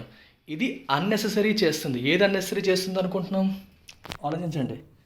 ఫారిన్ డైరెక్ట్ ఇప్పుడు చూడండి, ఫారిన్ కంపెనీస్కి మనం బోర్ల తలుపులు తెరిచేసాం అనుకోండి, ఎఫ్డిఐ వస్తుంది. ఫారిన్ కంపెనీస్ ఇండియాలో ఇండస్ట్రీ పెడతాయి. ఇండస్ట్రీ పెట్టినప్పుడు వాళ్ళు వాళ్ళ కంట్రీలో తయారు చేసుకున్న టెక్నాలజీని ఇక్కడ వాడతాయి కదా. సో ఆ టెక్నాలజీ ఇండియాకి వచ్చేసినట్టే కదా. సో టెక్నాలజీ మనకి తెలిసినట్టే కదా. సో అలా మనం డోర్లు ఓపెన్ చేసేస్తే ఫారిన్ కంట్రీస్ అన్నీ ఇండియా వచ్చేసి వాటి కాల్ ఇండస్ట్రీస్ పెట్టేస్తే ఫారిన్ టెక్నాలజీస్ అన్నీ మనకు వచ్చేస్తాయి. మళ్ళీ మనం కష్టపడి తయారు చేయాల్సిన అవసరం రాదు. It will obviate the need for indigenous efforts. Indigenous అంటే నేటివ్, లోకల్, మనం మళ్ళీ పెట్టాల్సిన ఎఫర్ట్స్ అవసరం లేకుండా చేస్తుంది కదా అని చెప్పి ఒక ఐడియా. సెకండ్ ఐడియా అది. ఆబ్వియేట్ అర్థమైందా? ఫర్ ఎగ్జాంపుల్ మీకు చెప్తాను, బెస్ట్ ఎగ్జాంపుల్ చెప్తాను ఆబ్వియేట్ అంటే. మోస్ట్ ఆఫ్ ద స్టూడెంట్స్ ఏం చేస్తారంటే, ఇప్పుడు అకాడమిక్స్ ఇంజనీరింగ్ కాలేజ్ చదువుతున్న స్టూడెంట్స్ కానీ డిగ్రీ పిల్లలు కానీ ఎవరైనా ఏం చేస్తారు, ఏ రోజు సిలబస్ ఆ రోజు చదవరు. ప్రతిది కూడా ఏంటి, last minute one day batting చేస్తాం ముందు రోజు. ఎక్కువ మంది, కొంతమంది మహానుభావులు రోజు చదువుకుంటారు, కాదనట్లేదు, ముందు రోజు చదువుతారు. So if you finish your syllabus on a daily basis, it will obviate the need for last minute batting. అంటే రోజు ఏ రోజు ఆ రోజు చదువుకుంటే లాస్ట్ మినిట్లో అంత కష్టపడిపోవాల్సిన అవసరం ఉండదు. So it makes it unnecessary. One day బ్యాటింగ్ని అవసరం లేకుండా చేస్తుంది. అలాంటి సందర్భంలో ఆబ్వియేట్ అంటాం. టు మేక్ సంథింగ్ అన్నెసెసరీ, అది అవసరం లేకుండా చేయడం. టు రిమూవ్ డిఫికల్టీ, ఆ సెన్స్లో కూడా మనం వాడచ్చు.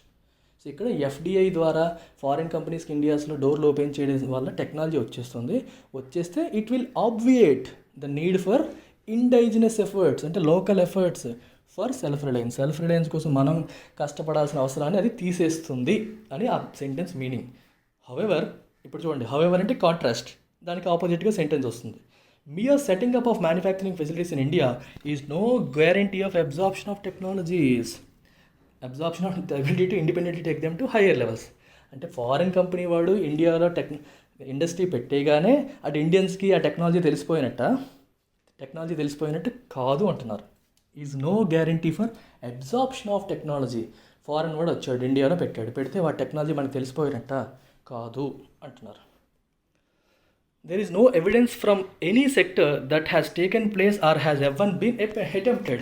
ఏ సెక్టర్లో కూడా ఒక ఫారిన్ కంపెనీ వచ్చి ఇండియాలో ఇండస్ట్రీ పెడితే ఇండియాకి ఆ టెక్నాలజీ తెలిసిపోయింది, ఇండియన్స్ ఆ టెక్నాలజీ నెక్స్ట్ లెవెల్కి తీసుకెళ్ళిపోయారు అని చెప్పడానికి ఒక్క సెక్టర్లో కూడా ఎవిడెన్స్ లేదు.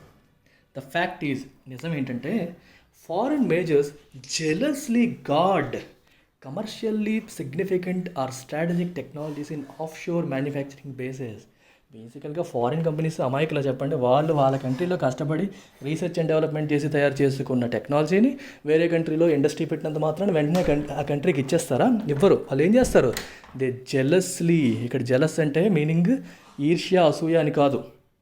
ఇక్కడ జెలస్ అంటే మీనింగ్ ఈర్ష్య అసూయ అని కాదు. ఇక్కడ జెలస్ అంటే మీనింగ్ ఏంటి, ఎక్సెసివ్లీ ప్రొటెక్టివ్, ఎక్సెసివ్లీ పొసెసివ్. ఇది మాది, ఇది ప్రొటెక్టివ్, ఇది మేము కష్టపడి తయారు చేసుకుంది అని చెప్పి వాళ్ళ టెక్నాలజీ బయటకు రివీల్ అవ్వకుండా, ఇండియన్ కౌంటర్ పార్ట్స్కి చెప్పకుండా గార్డ్ చేస్తారు. గార్డ్ అంటే ప్రొటెక్ట్ చేసుకుంటారు. అక్కడ జెలస్లీ అంటే మీనింగ్ అంటే ఎక్సెసివ్లీ పొసెసివ్లీ, ఇది మాది అనే భావం. మీరు చిన్నపిల్లలు చూడాలి, ఏదైనా బొమ్మ ఇస్తే ఇంకో బాబు వస్తే ఎవరు నాది నాది నాది అనుకొని పట్టుకుంటారు. Possessive nature. ఇక్కడ వీళ్ళు కూడా అంతే, ఆ టెక్నాలజీ మాది, మేము చూపించాం, మేము చెప్పం అనే బిహేవియర్ ఎగ్జిబిట్ చేస్తారు. అది ఫ్యాక్ట్. కమర్షియల్లీ సిగ్నిఫికెంట్, ఎందుకంటే ఇది మేము ఎంతో కష్టపడి చేసుకున్నాం, దీని ద్వారా మనకు లక్షల కోట్ల ఆదాయం వస్తుంది, ఇలా ఇచ్చేస్తే ఎలాగా అనే సెన్స్లో వాళ్ళు ఉంటారు. ద కీ, ఇప్పుడు ఆఫ్ షోర్ మ్యానుఫ్యాక్చరింగ్ బేస్ అంటే అర్థమైంది. Offshore, onshore. Onshore అంటే మెయిన్ ప్లేస్లో, ఆఫ్ షోర్ అంటే వేరే ప్లేస్లో. ఇప్పుడు చూడండి, అమెరికాలో ఒక IBM కంపెనీ ఉంది, ఇండియా దానికి of sure market. Okay, of shoring అంటాం కదా. మెయిన్ ప్లేస్లో అయితే అమెరికాలో వర్క్ ఫోర్స్కి ఎక్కువ పే చేయాలి, ఇండియాలో చేస్తే తక్కువ పే చేస్తే సరిపోతుంది. అందుకని ఇండియాలో IT అనేది వృద్ధి చెందింది ఆ రకంగా అనమాట. అలాగే మ్యానుఫ్యాక్చరింగ్ బేస్, ఆఫ్ షోర్ అంటే వాళ్ళ ప్లేస్ కాదు, మెయిన్ బేస్ కాకుండా వేరే కంట్రీలో. The key problem of self-reliance is therefore neither external finance nor domestic offshore manufacturing, but resolute indigenous endeavor including R&D. So self-reliance అనే problem is therefore neither external finance, వేరే దేశం నుంచి వచ్చే డబ్బు కాదు, nor domestic offshore marketing, plus వేరే వాళ్ళు మన దేశంలో పెట్టుకునే ఇండస్ట్రీ కూడా కాదు. అది కాదు ప్రాబ్లం. ఏది ప్రాబ్లం? రిజల్యూట్ అంటే determined, indigenous, native, local, endeavour అంటే an attempt to reach a goal including R&D. అర్థమైందా? మనకు కావాల్సింది డిటర్మినేషన్తో కూడిన నేటివ్ మన దేశం లోకల్ ఎండీవర్ ఒక అటెంప్ట్ జరగాలి, లోకల్గా జరగాలి, దట్టు ఆర్ఎండి విషయంలో కూడా. అప్పుడు మనకి సెల్ఫ్ రిలయన్స్ వస్తుంది. కానీ డోర్లు ఓపెన్ చేసి ఎఫ్డిఐ వచ్చేసి ఫారిన్ కంపెనీస్ ఇండియన్ ఇండస్ట్రీస్ పెట్టేస్తే మన ప్రాబ్లం సాల్వ్ అవ్వదు. ఇది ఇండైరెక్ట్గా మీకు ఎలా వెళ్తుంది? నిర్మలా సీతారామన్ గారు మాట్లాడుతున్నప్పుడు చెప్పారు కదా, డిఫెన్స్లో మేము ఎఫ్డిఐకి ఎలా పర్సంటేజ్ పెంచాము, వేరే వేరే కంట్రీస్ని వేరే వేరే ఇండస్ట్రీని ప్రైవేటైజ్ చేశాము. సో వీటి వల్ల సెల్ఫ్ రిలయన్స్ రాదు అని చెప్పి ఈ ఆధార్ చెప్తున్నారు.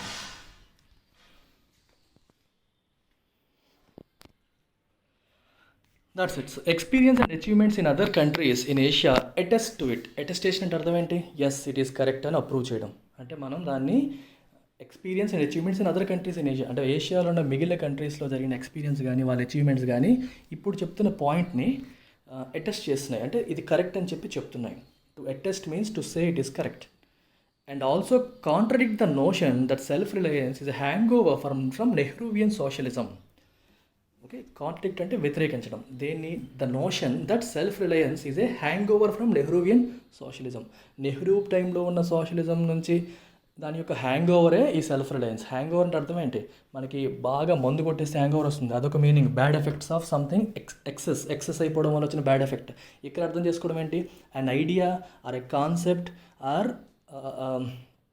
Something that is still there from previous era. అంటే నెహ్రూ టైంలో ఉన్న దాని నుంచి అదే ఇంకా హ్యాంగ్ ఓవర్, అంటే ఆ కాన్సెప్ట్ ఇంకా సర్వైవ్ అయిపోతుంది, నడుస్తుంది. అంతేగాని ఇది కొత్తది కాదు, పాతదే ఇంకా మాట్లాడుతున్నారు అనే నోషన్ని కాంట్రడిక్ట్ చేస్తుంది అంటున్నారు. ఏంటది? Experience and achievements in other countries. వేరే కంట్రీస్లో వాళ్ళు సాధించిన అచీవ్మెంట్స్ కానీ అనుభవాన్ని కానీ మనం చూస్తే సెల్ఫ్ రిలయన్స్ అనేది ఇంపార్టెంట్, అదేదో నెహ్రూ టైంలో అనేవారు ఇప్పుడు అవసరం లేదు అనుకునే నోషన్ అనేది కాంట్రడిక్ట్ చేస్తుంది అంటున్నారు. Learning from Japan's post war success, countries like South Korea, Taiwan, Singapore and Hong Kong took huge technological and industrial strides. Stride అంటే పెద్ద పెద్ద అడుగులు, అంటే ముందుకి అడుగులు వేసేయని అర్థం. In the 1970s and 80s Japan యాక్చువల్గా వార్లో ఓడిపోయిన తర్వాత సో మళ్ళీ రైజింగ్ ఫ్రమ్ యాషెస్ అన్నట్టుగా బాగా సక్సీడ్ అయింది ఇండస్ట్రియల్గా. సో దాని నుంచి నేర్చుకొని South Korea, Taiwan, Singapore, Hong Kong ఈ కంట్రీస్ కూడా ఏం చేసాయి?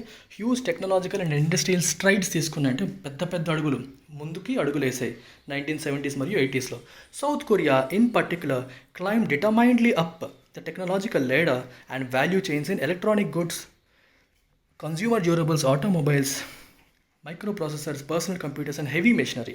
ఎస్పెషలీ సౌత్ కొరియా తీసుకుంటే డిటర్మినేషన్తో it's climbed up the technological లేడర్లో పైకి వెళ్ళింది, అంటే హయ్యర్ టెక్నాలజీ వైపు వెళ్ళింది. అండ్ వాల్యూ చైన్ అంటే చూడండి, మీకు ఈ పదాన్ని అర్థం చేసుకోవాలి. ఏదన్నా వస్తువుని మ్యానుఫ్యాక్చర్ చేసినప్పుడు ఆ వస్తువులో మోస్ట్ ఇంపార్టెంట్ పార్ట్ ఏంటి, లెస్ ఇంపార్టెంట్ పార్ట్స్ ఏంటని తీసుకునేటప్పుడు ఇప్పుడు మోస్ట్ ఇంపార్టెంట్ పార్ట్ మీకు వాల్యూ చైన్లో టాప్లో ఉంటుంది. ఇంకా చిన్నవన్నీ మొబైల్ చేశారనుకోండి, ప్రాసెసర్ మోస్ట్ ఇంపార్టెంట్. సో అది హయ్యెస్ట్ వాల్యూ చైన్లో హయ్యెస్ట్ పోర్షన్లో ఉంటుంది. ఇంకా దానిపైన ఉన్న కవర్లు కానీ, ఈ నట్లు కానీ, బోల్ట్లు కానీ, చిన్నవన్నీ కూడా they are lower down the value chain. కానీ సౌత్ కొరియా ఫోకస్ చేసింది ఏంటి? Higher up the value chain. వాల్యూ చైన్ అంటే ఏదన్నా వస్తువులో ఉన్న మోస్ట్ ఇంపార్టెంట్ పార్ట్ ఏదో దాని మీద ఫోకస్ చేసింది. అలా అనమాట. ఎలక్ట్రానిక్ గుడ్స్ విషయంలో consumer good durables, automobiles, microprocessors, personal computers, heavy machinery. It emerged as a global powerhouse in manufacturing, but also indigenously developed technologies. So మ్యానుఫ్యాక్చరింగ్లోనూ మరియు ఇండిజినస్లీ డెవలప్డ్ అంటే వాళ్ళు నేటివ్గా డెవలప్ చేసుకున్న టెక్నాలజీస్ విషయంలో కూడా ఒక పవర్ హౌస్గా ఎమర్జ్ అయింది.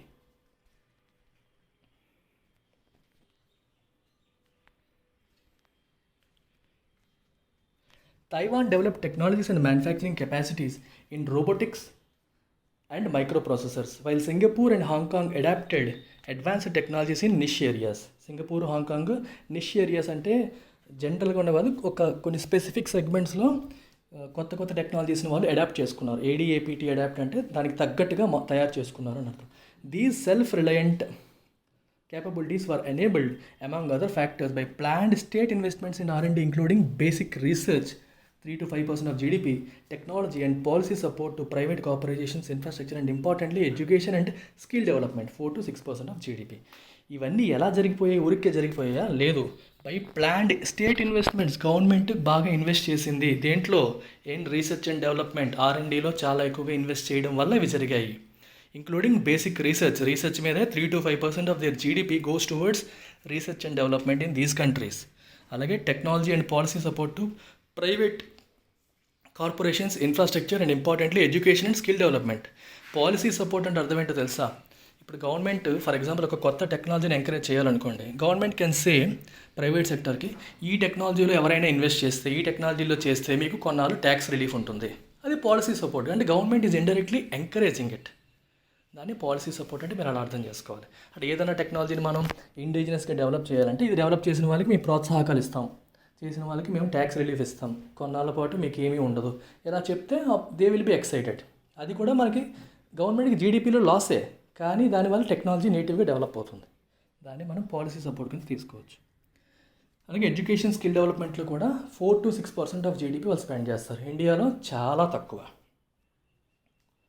Countries like Thailand, Malaysia, Indonesia and Vietnam have focused on offshore marketing, lower down the value chain. మీకు ఇందాక చెప్పాను, లోవర్ డౌన్ ద వాల్యూ చైన్ అంటే ఒక వస్తువు తయారీలో ఇంపార్టెంట్ పార్ట్స్ కాదు అవి, కొంచెం లెస్ ఇంపార్టెంట్ పార్ట్స్ మ్యానుఫ్యాక్చరింగ్ అంతా థాయిలాండ్లోను, ఇండోనేషియాలోను, వియత్నాంలోను జరిగాయి. And without the thrust on self Reliance. అంటే వాళ్ళే డెవలప్ చేసుకోవాలనే థ్రస్ట్ అంటే ఫోర్స్, అక్కడ ఫోకస్ అక్కడ లేదు.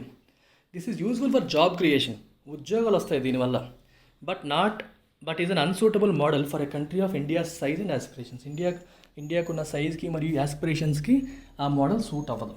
అప్పుడు ఏమవుతుందంటే ప్రతి కంట్రీ కూడా అంత అన్ఇంపార్టెంట్ పార్ట్స్ అని ఇక్కడ తయారు చేసేసుకుంటే తీసుకెళ్ళిపోతాయి. అంతే తప్పితే మనకేవో జాబ్స్ వస్తే దానివల్ల పెద్దగా టెక్నాలజికల్గా ఇండియా అప్గ్రేడ్ అవ్వదు.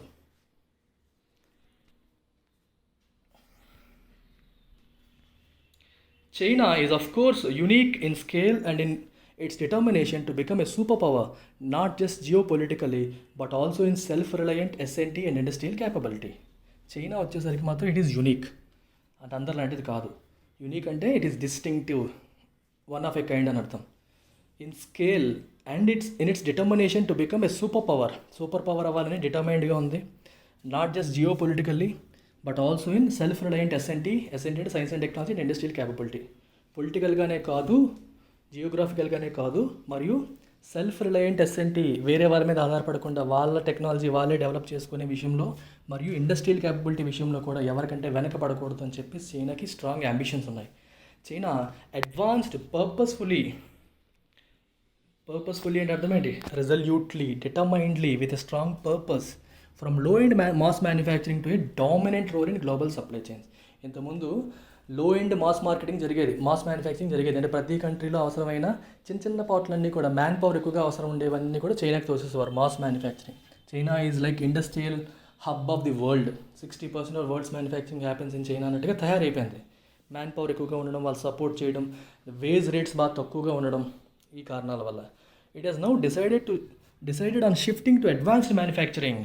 అలా మాస్ మ్యానుఫ్యాక్చరింగ్, లో వాల్యూ చైన్ ఐటమ్స్ మీద ఫోకస్ చేసిన వాళ్ళు ఇప్పుడు అడ్వాన్స్డ్ మ్యానుఫ్యాక్చరింగ్ వైపు షిఫ్ట్ అవుతున్నారు. And has set itself a target of becoming a world leader by 2035 in 5G, supercomputing, Internet of Things, artificial intelligence, autonomous vehicles, biotech, pharma and other technologies of fourth industrial revolution. ఇప్పుడు మనం artificial intelligence కానీ, internet of things కానీ, ఇప్పుడు చూడండి Alexa, సిరి, ఇవన్నీ ఏంటి? Okay, అంటే మనకి ఇవన్నీ కూడా ఫోర్త్ ఇండస్ట్రియల్ రెవల్యూషన్లో భాగం అనమాట. థర్డ్ ఇండస్ట్రియల్ రెవల్యూషన్లో కంప్యూటర్లు, మొబైల్ ఫోన్లు ఇవన్నీ అయిపోయాయి. ఇప్పుడు డిజిటల్ రెవల్యూషన్, ఇది ఫోర్త్ ఇండస్ట్రియల్ రెవల్యూషన్. దీనిలో భాగంగా ఉన్న టెక్నాలజీస్ అన్నిటి మీద కూడా, అడ్వాన్స్డ్ టెక్నాలజీస్ అన్నిటి మీద కూడా చైనా స్ట్రాంగ్ ఫోకస్ పెడుతుంది. అందులో గ్లోబల్ సూపర్ పవర్ అవ్వాలి, 2035 కల్లా వరల్డ్ లీడర్ అవ్వాలని చెప్పి చైనా అంబిషియస్గా వడివడిగా అడుగులేస్తుంది. So what is the way forward for India? So India ఏం చెయ్యాలి? Unfortunately India may well have miss the bus in many of these. ఇందాక చెప్పాను, బస్ మిస్ అయిపోయింది అంటే ఆల్రెడీ ఆపర్చునిటీ కోల్పోయింది. ఫోర్త్ ఇండస్ట్రియల్ రెవల్యూషన్ కూడా ఇండియా కోల్పోయింది. వేరే కంట్రీస్ ఆల్రెడీ వడివడిగా అడుగులు వేసేసాయి. In many of these technologies in which the US, Europe and China have established perhaps insurmountable leads. Insurmountable అంటే అన్కాన్కరబుల్, అన్డిఫీటెడ్ అంటే వాళ్ళని ఎవరు డిఫీట్ చేయనట్టుగా, ఎవరిని ఓడించలేనట్టుగా వాళ్ళు ముందుకు వెళ్ళిపోయారు మన కంట్రీ కంటే అని అర్థం. ఇన్సర్మౌంటబుల్ కనిపిస్తుందో చూడండి, insurmountable leads. Yet self-reliant capabilities in electric and fuel cell vehicles, electricity storage systems, solar cells and modules, aircrafts including UAVs, AI, robotics and automation, biotech, pharma and others are well within reach. So fourth industrial రెవల్యూషన్లో భాగంగా చెప్పిన వాటిలో మనం వెనకబడి ఉండొచ్చు, కానీ ఈ industries, ఇక్కడ చదివిన ఇండస్ట్రీస్లో మాత్రం ఇండియాకి ఇంకా స్కోప్ ఉంది. మనం ఆల్రెడీ కొంత ప్రోగ్రెస్ చేసాం. If you put lot more efforts మనం అందులో లీడర్షిప్ తీసుకునే అవకాశం ఉంది. Large scale concerted endeavours, large scale concerted అంటే కోఆర్డినేటెడ్. కన్సర్ట్ అంటే మ్యూజికల్ కన్సర్ట్ అంటే అర్థం ఏంటి? ఒకళ్ళు చేసేదాన్ని కన్సర్ట్ అనరు. ఎక్కువ మంది మ్యూజిషియన్స్ అంటే ఒకళ్ళు తబలా కొడతారు, ఒకళ్ళు ఫ్లూట్ వాయిస్తారు, ఒకళ్ళు డప్పు కొడతారు, ఇలాంటి వాళ్ళందరూ కలిసి చేసేదాన్ని కన్సర్ట్ అంటారు. మ్యూజికల్ కన్సర్ట్ అంటే ఏ కోఆర్డినేటెడ్ ఎఫర్ట్. కన్సర్టెడ్ ఎండీవర్ అంటే అందరూ కోఆర్డినేట్ చేసుకుని, ఎండీవర్ అంటే an attempt to reach a goal. Concerted endeavors would however be required since self-reliance will not happen by itself. Self-reliance అనేది తనంతట తాను జరిగిపోదు కదా. సో డిఫరెంట్ సెక్టర్స్, గవర్నమెంట్ అందరూ కూడా, ప్రైవేట్ ఆర్గనైజేషన్, గవర్నమెంట్ సపోర్ట్ అంతా కూడా కోఆర్డినేటెడ్గా ఎఫర్ట్ పెట్టాలి. ఆ గోల్ పెట్టుకుని గోల్ రీచ్ అవ్వడానికి ఎండీవర్ ఉండాలి, అటెంప్ట్ చేయాలి. State funded R&D, government fund చేసిన R&D including in basic research by PSUs and research institutions and universities needs to be scaled up significantly, well above the dismal 1% of GDP currently. Present 1% of GDP కేటాయిస్తున్నారు research కోసం. దాన్ని సిగ్నిఫికెంట్గా upgrade చేయాలి. Universities కూడా చాలా important. ఇప్పుడు చూడండి, John Hopkins university మనం వింటున్నాం, అలాగే మనకి ఆక్స్ఫర్డ్ యూనివర్సిటీ పేరు వింటుంటాం. వ్యాక్సిన్ తయారు యూనివర్సిటీస్ ఎలా వచ్చాయి? యూనివర్సిటీస్కి అంత స్ట్రాంగ్ ఫండింగ్ ఉంది, అకాడమిక్ రీసెర్చ్ ఎక్కువగా జరుగుతుంది. మన ఇండియాలో యూనివర్సిటీస్ని ఆ రకంగా గవర్నమెంట్స్ ఎంకరేజ్ చేయట్లేదు. సో అది కూడా జరగాలి. పిఎస్యూస్ యొక్క R&Dని అప్గ్రేడ్ చేయడానికి ప్రభుత్వం ఫండింగ్ ఇవ్వాలి అని చెప్పి మాట్లాడుతున్నారు. డిస్మల్ అంటే చాలా, అసలు అంటే అర్థం చేసుకోండి, నెగిటివ్గా వస్తుంది మీకు. 1% ఆఫ్ జీడిపి చాలా తక్కువ అనమాట, వెరీ బ్యాడ్ అని అర్థం. Upgraded and reoriented PSUs would also be crucial given their distinctive place in the ecosystem. Upgrade చేయబడ్డ మరియు రీఓరియంటేషన్ చేయబడ్డ PSUs would also be crucial. అవి చాలా important given the distinctive place in the ecosystem. ఎకోసిస్టంలో వాళ్ళకున్న unique place వల్ల, distinctive place వల్ల they are very important. Private sector delivery oriented R&D could also be supported. Private సెక్టర్కి కూడా మనం support చేయొచ్చు. Link to meaningful participation in manufacturing at appropriate levels of the supply chain. ఈ supply చైన్లో భాగంగా appropriate లెవెల్స్లో, అంటే ఇందాక చెప్పాను, సప్లై చైన్ అంటే మనకి ఎర్లీ స్టేజ్ నుంచి, ప్రొక్యూర్మెంట్ నుంచి మొత్తం తయారీ, తర్వాత మళ్ళీ మార్కెటింగ్. సో వాళ్ళు ఇప్పుడు పిఎస్యూస్ అనేవి లీడ్ తీసుకున్నాడు, ప్రైవేట్ సెక్టర్ కూడా కొంత పార్టిసిపేట్ చేయొచ్చు అప్రోప్రియేట్ లెవెల్స్లో, వాళ్ళకు కూడా గవర్నమెంట్ సపోర్ట్ చేయొచ్చు అని చెప్పి అంటున్నారు. ఫైనల్లీ ఇండియాస్ మీగర్ అంటే చాలా తక్కువ, very less public expenditure and education. First of all education మీద కంట్రీ చాలా తక్కువ ఇన్వెస్ట్ చేస్తూ ఉంటుంది. Needs to be substantially ramped up అంటే ఇంక్రీజ్, అది ఫస్ట్ పెరగాలి. As against current trends of privatisation which would only shrink access. ప్రస్తుతం trend ఏంటి? ప్రైవేటైజేషన్ చేసేయడం. దానివల్ల ఏమవుతుంది? మార్కెట్ అంటే ఎడ్యుకేషన్ అనేది it's a public good, it should be available to everyone. కానీ ప్రైవేటైజేషన్ చేయడం వల్ల ఏమవుతుంది?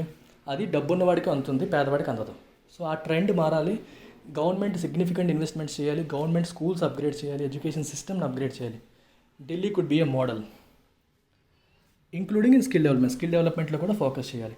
No country has achieved self reliance without mass quality public ఎడ్యుకేషన్లో మంచి క్వాలిటీ లేకుండా ఏ కంట్రీ కూడా సెల్ఫ్ రిలయన్స్ అనేది సాధించలేదు. And no country has developed without a much stronger public health system than what we have in India. ఇండియాలో health మీద, education మీద ఎప్పుడు కూడా చిన్న చూపే. పబ్లిక్ హెల్త్ సిస్టమ్ మీద కూడా ఇండియాలో ఫోకస్ లేదు, దాని మీద కూడా ఫోకస్ చేయాలి. అలా చేయకుండా ఇండియా కన్నా బెటర్ హెల్త్ సిస్టమ్ లేకుండా ఏ కంట్రీ కూడా ఏమీ సాధించలేదు, గొప్పగా అవ్వలేదు. D Raghunandan is with Delhi science forum affiliated to the all India people's science network. That's it, he is the writer. Beautiful article. So ఇలాంటివి మీరు చదవాలి, it will bring perspective. See again one more thing, student చదివినప్పుడు as it ఈస్గా బట్టి కొట్టి reproduce చేయకూడదు. ఇవన్నీ ఆధార్ యొక్క పర్సనల్ ఒపీనియన్స్, మన ఒపీనియన్స్ వేరేగా ఉండొచ్చు, but you have to build your own opinion is what I'm trying to say. Government పర్స్పెక్టివ్లో కొన్ని ఆర్టికల్స్ చదవాలి, ఇలా ఇండిపెండెంట్ అదర్స్ పర్స్పెక్టివ్లో కొన్ని ఆర్టికల్స్ చదవాలి. చదివినప్పుడు you will understand how to write an article, how to write an essay. మన ఆలోచనలు ఎలా బిల్డ్ చేసుకోవాలి, వాటిని ఎలా ఆర్టికులేట్ చేయాలి, రెండు విషయాలు కూడా మనం నేర్చుకుంటాం అనమాట. It's very important skill. LTX classes is all about inspiring others to learn. మీరు లెర్నింగ్ మీద చాలా ఎపిటైట్ అనేది బిల్డ్ అవ్వాలి, ఇంట్రెస్ట్ అనేది రావాలి. That's my objective.